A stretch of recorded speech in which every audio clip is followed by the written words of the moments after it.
na nga lang kami kumain sa labas dahil gabi na rin kami nakauwi. Nag-overtime kasi yung papa namin. Sakto naman, hindi pumasok yung kapalitan ko kaya nag-decide na rin ako mag-overtime. Para masundo niya ako, nangihinayan din kasi ako sa pamasahe. Dahil nga gabi na rin ang mga oras na yan at di na rin carry ng power ko magluto, eto dito na lang kami kumain sa Anya Sizzling House. Kita niyo naman sa mga mukha ng babies ko na ang saya-saya nila. Ito na rin kasi yung pinaka-bonding namin sa kabila na kabisihan namin mag-asawa sa trabaho. Kaya maganda talaga na nagkakaroon din ng ganitong bonding ang isang pamilya. Para hanggang sa paglaki nila ay madala nila yung mga ganitong masasayang memories. Mula kasi nung nagtrabaho ako, pinangako ko sa sarili ko na kahit kailan hindi ako mawawala ng oras para sa kanila. Nakita niya malayo pa lang sabi niya. Ikaw patingnan mo, baka titignan mo yung kaya lang, ay hindi ko naman napansin ka agad. Sabi niya, ano si Papa titignan niya? Hindi kaya lumingon siya agad sa'yo. Bakla. Hindi, baka ba yun? Bakla na. Bakla? Bakla? Bakla?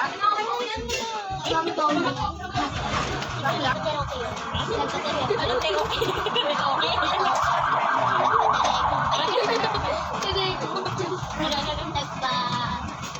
Okay. Okay. Nagpatere ko to.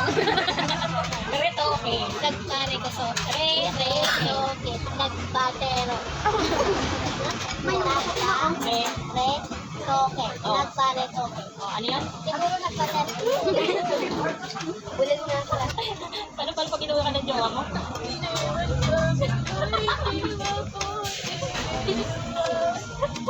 Talo ko ito. Ganun. May patit okay. Magaling kasi no. Ay, ganun ba yun? May ganun doon. Paano? Ganun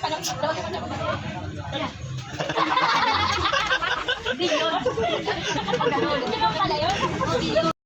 O, diba? Kaya kahit anong pagod at puyat ko ng mga oras na yan, ay bigla na lang nawala dahil nakita kong sobrang saya nila. Isa nga sa mga realization sa Rewind, invest on your marriage and your kids before it's too late. Kaya to all mommies and daddies out there, huwag nating gawing buhay ang trabaho. Ang buhay natin ay ang ating pamilya. Kaya kahit anong busy sa trabaho, huwag nating hayaan mawalan tayo ng oras sa kanila. Lagi pa rin nating piliin na magkaroon ng oras para sa kanila, lalo na sa mga bata. Dahil darating ang panahon na hindi na sila yung batang laging nakaasa sa'yo.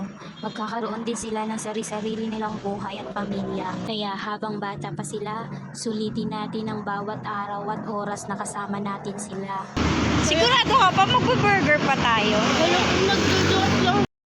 Ang drama na natin masyado. O siya, ayun lang muna for today's video. Thank you Lord sa lahat ng blessing. O siya, follow me for more videos. Thank you for watching. Bye!